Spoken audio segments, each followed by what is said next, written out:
Now on News Channel 8. We're following a developing story after someone hit 3 St. Petersburg police officers and then just drove off. Then there are some troubling new developments involving toxic red tide and more than 100 Florida manatees.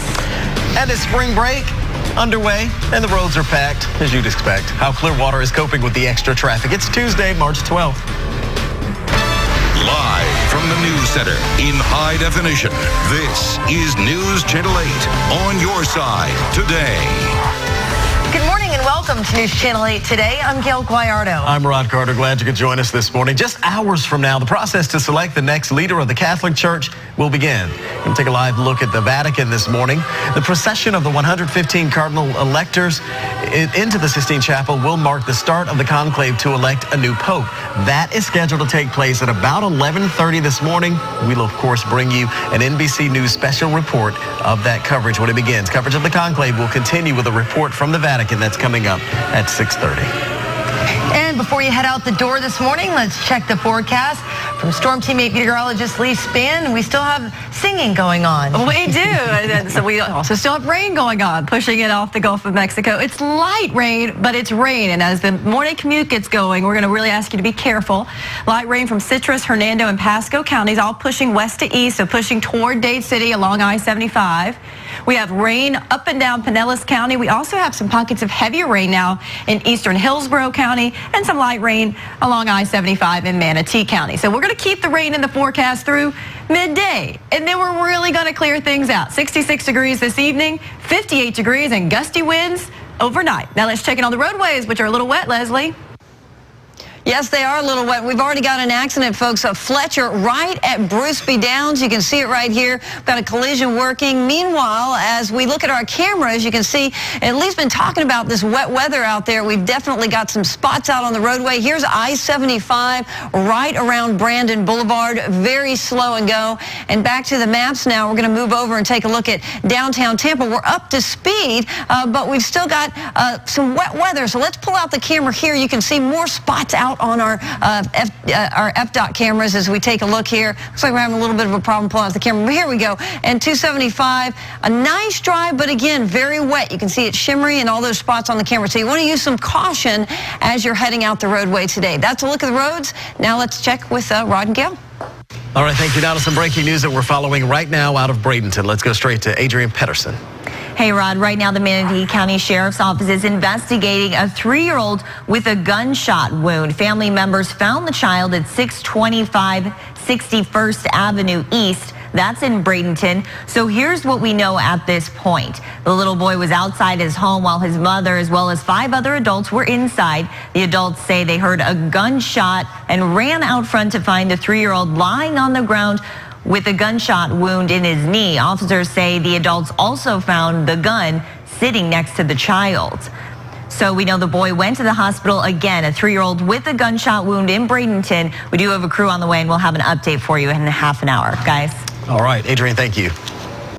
Right now, let's get to a developing story out of Pinellas County.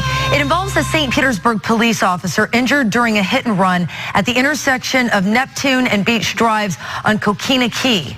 Officers closed down the intersection after someone hit a power pole. As officers and firefighters directed traffic, they say the suspect sped up to the intersection and they could immediately smell marijuana coming from his car. His passenger got out of the car, but the driver refused. As officers tried to pull him from the driver's side door, he stepped on the gas. He's accused of hitting 3 St. Pete police officers and a parked fire rescue truck before speeding off. The passenger is in custody. This morning, the search continues for that dangerous driver in a silver 4-door sedan. Happening today, Dante Morris returns to court. This morning's testimony will continue in the trial of the man accused of killing 5 people, including 2 Tampa police officers. The first trial is for the 2010 shooting death of Rodney Jones outside the Cotton Club in Tampa. In court yesterday, prosecutors said Morris was out for revenge that night and killed Jones during a robbery. The defense maintains that none of the witnesses from that night actually saw Morris put a gun to the victim's head and pull the trigger. This morning, the investigation continues into a confrontation between St. Petersburg police and a man they say was suicidal that turned deadly. Officer shot and killed Arthur Dixon Jr. outside his home Sunday. They say they tried to negotiate with Dixon for more than a half an hour, but say he eventually ran out of the home, armed with a pair of scissors, and charged those officers. A spokesperson for the police department says the officers could not use a taser because Dixon had gasoline on his clothes. Happening today on Capitol Hill, it's all about the budget. Congressman Paul Ryan releases his budget proposal. The House Budget Committee chairman is expected to release a plan that is quite similar to last year's GOP budget, one that repeals Obamacare and includes no new revenues. Also this afternoon, President Obama will be on Capitol Hill to meet with the Senate Democratic Caucus, where it's quite possible the federal budget will be discussed. A Florida Senate committee votes against Governor Rick Scott's request to expand Medicaid. The federal government would have paid the total cost of expansion for the first 3 years. Instead, the committee would like to use those federal dollars to expand a voucher program that would require patients to pay premiums and co-pays. Gay and lesbian couples in Florida are hoping this is the year state lawmakers legalize domestic partnerships. Attorneys and activists are making their presence known at the state capitol. They're pushing a bill to set up a domestic partnership registry. The measure would allow same-sex couples to register their civil unions. That means they could visit each other in the hospital, in prison, and make emergency decisions for each other. In the moments where it matters the most, in a case of an emergency, rushing somebody to the hospital, there's no guarantee that you're going to be treated with the respect that your family deserves. In the state Senate, the bill's sponsor pulled it, fearing there were not enough votes to pass the legislation. Domestic partnerships are recognized in many Florida cities and counties. Just under half of the state's population live in areas where they are legal. Supporters of the bill say the local ordinances have created a confusion, patchwork, and the bill will clear things up.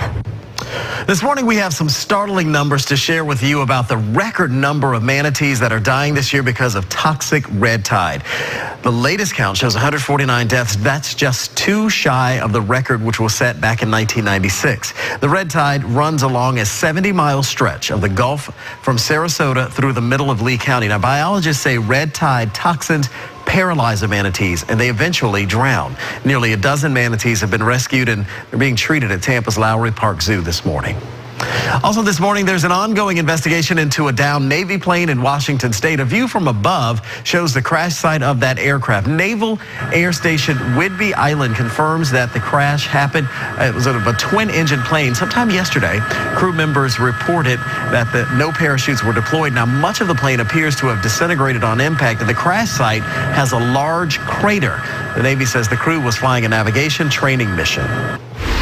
Take a look at this incredible rescue video out of Iowa this morning where a teenager survived a crash.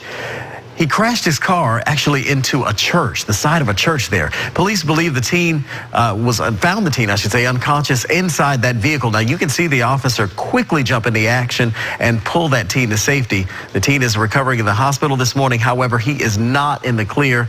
Police say he is going to be charged with reckless driving for doing donuts in the snow when that wreck happened. The Transportation Security Administration will allow passengers to carry small knives on board planes starting April 25th. Relaxing security policies at the TSA are drawing criticism from New York Senator Chuck Schumer. New regulations would allow some small pocket knives on planes. The New York Democrat says those knives are no less dangerous now. I don't know anybody who's defended the TSA on this, on the merits, because it just doesn't make any sense. The new rules would still ban any pocket knife with a blade that can be locked into place. There would also be a limit on how big the blades can be, no wider than a ½ inch and no longer than 2.3 inches. Just moments ago, we learned NBA Hall of Famer Dennis Rodman plans to return to North Korea in August. This is video of Rodman when he recently visited the communist nation. Today, we learned he now plans to vacation with North Korean leader Kim Jong-un. Rodman says, quote, "I don't condone what he does, but he's my friend." Outback Steakhouse is going strong, celebrating 25 years in Tampa Bay. No comment on that. All right. Coming up, meet the game changers who came up with the idea and how it transformed the restaurant industry. Then thousands of people passed through the gates of the Strawberry Festival in Plant City. We're going to have details about a record-breaking finish. Also coming up. Especially when the weather turns, we always expect a big influx of people. Spring breakers are flocking to Bay Area beaches. We'll tell you how long police are dealing with the traffic. And maybe this morning, not a lot of folks heading to the beach because it is raining across the area. We're seeing all of this rain pushing in from the Gulf of Mexico, but it will only be with us for a few hours, and then we'll actually start to clear things out pretty quickly. So heads up this morning. We already checked in with our weather watcher, Wendy in Brooksville, who says it's 65 degrees. Now, behind this rain, it will be cool. 73 today, 72 tomorrow. Only 69 degrees for a high on Thursday, but I'll tell you when things warm back up for the spring breakers. It's 6:10, and you're watching News Channel 8 Today.